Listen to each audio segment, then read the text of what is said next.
Петропавлдың орталық алаңында быйыл тұрғындарға арнайы мұз айдыны құйылды.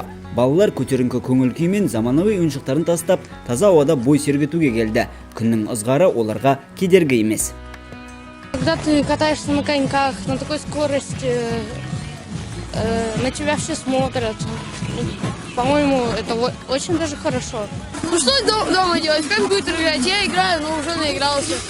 Что еще делать? Гулять на улице? Я не гуляю на улице, потому что все друзья сидят дома. Приходится идти на каток и кататься здесь.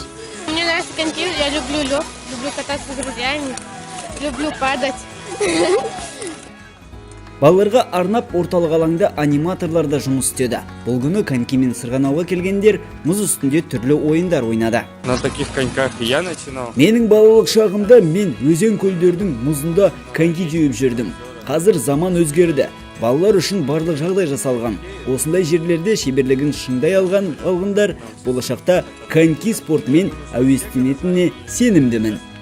Мұнда кез келген қала тұрғыны келе алады. Ең бастысы конькиіңіз болғаны жеткілікті.